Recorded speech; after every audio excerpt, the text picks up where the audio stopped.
Hey, what's up guys? It's Jordan from TeasersBooks, and today I'm going to be doing my bookish pet peeves.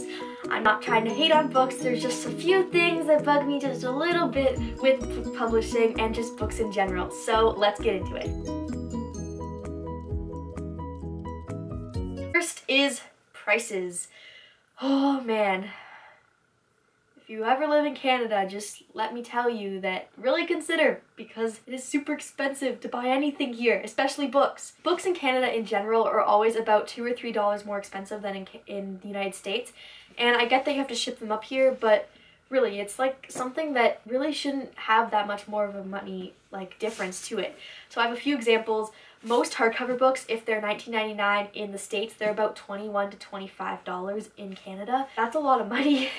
So buying all these books is just even more expensive here. I have a few examples that I find quite funny or just ridiculous. It's this book, Confess by Colleen Hoover, $16 US, $18.99 Canadian. So that's a big difference, and it's a paperback.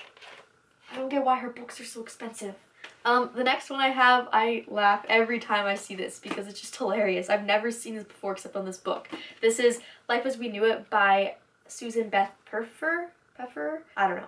I read this book in grade 6 and I loved it so much. But anyway, $6.95 American / higher in Canada.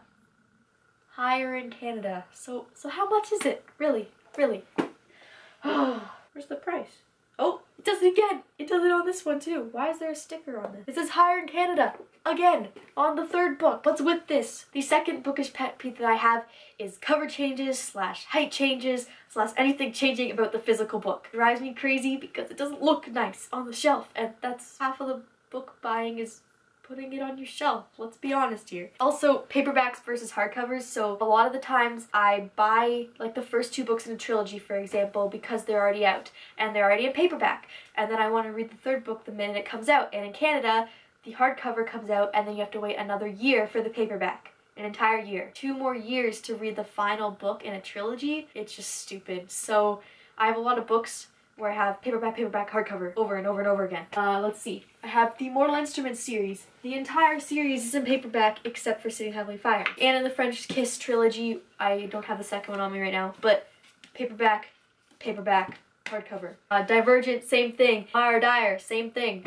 It's just so annoying. So I also mentioned different cover changes. I know everyone hates the Across the Universe cover change, but I have the newer covers, so that doesn't bother me. But the Stone Cold Touch book, the third one was released, and they changed the covers. The covers are ugly to begin with. Why would you change them to even uglier covers? And why would you change it before the last book comes out? Makes no sense. And the last one, I said bookish heights, and you're probably like, well, what do you mean? Paperback versus hardcover? No. Have a set, the Shatter Me series, all in paperback, all different heights. I don't know if you can tell. Different heights. Look at this. Apparently this is an international edition. I don't even know what that means. I bought it at my local bookstore. And then these two, they're almost the same size. Why couldn't you fix that for me? Why? What is that?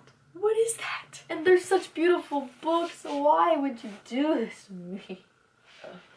The third bookish pet peeve is that now all books only have blurbs on the back, and that really doesn't make any sense to me. I want to look at the back of the book and go, oh, this is what the book's about. I'm gonna get it. I don't care if Billy Bob Joe thinks it's a majestical masterpiece, okay? I just want to know what the book's about, because normally, unless some really famous author like Cassandra Clare, J.K. Rowling, John Green, Veronica Roth, someone like that, has blurbed it, it won't affect me at all. Most of the authors on there I haven't heard of, or I've heard of and I'm like, okay, cool, they read the book.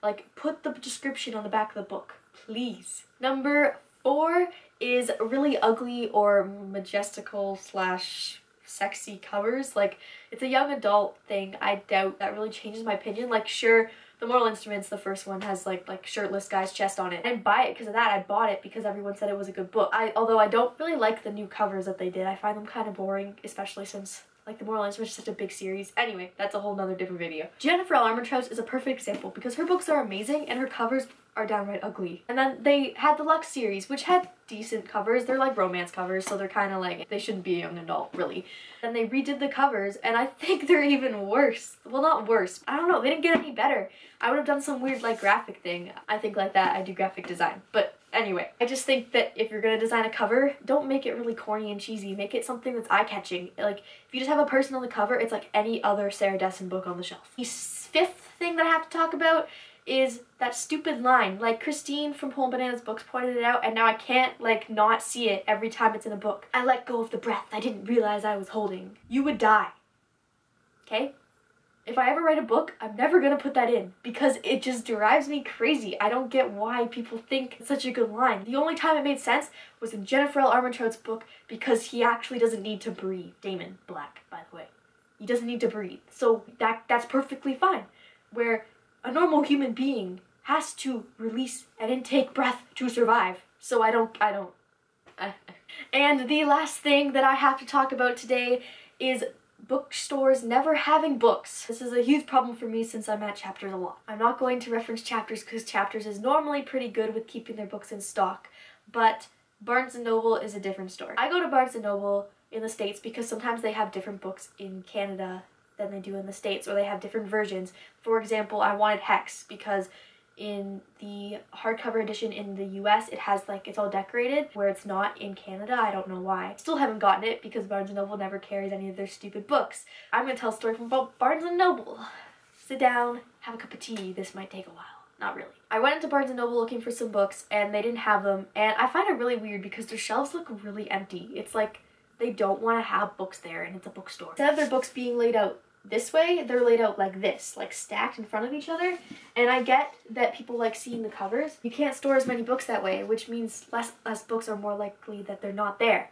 So of course, Barnes & Noble doesn't have a self-check section. Like in Chapters, there's a computer, you can go and type in what book you want and it'll say, hey, there's 4 in the store, and if you can't find them, then you ask somebody. Where in Barnes & Noble's, you're forced to go over to customer service and talk to a human being, which most book lovers don't like to do. You have to go over and go, hi, I need this book. And last time they did it, they had me spell the person's name out like 6 times. And they say, oh, sorry, the book's not here. Or, oh, I don't know if we have a copy. How do you not know if we have a copy? Shouldn't it tell you how many copies you have in store? I don't get that, but whatever. And then they want you to order it. Well, I'm in Florida for 4 days. I can't order a book. I'm sorry. Barnes & Noble just frustrates me. So that's it for my bookish pet peeves. I'm sorry if I was a bit rude because I can be, normally those thoughts only run in my head and I don't say them out loud, that people don't know what they're doing, especially in bookstores, since if you work in a bookstore, you should know what you're doing. Just saying. Anyways, I hope you enjoyed this video. Like, comment, and click subscribe if you do. I would really appreciate that. Once again, you can follow me on my Twitter, Tumblr, Instagram, and my blog. I'll put the links down below. Thanks for watching, and keep on reading, guys.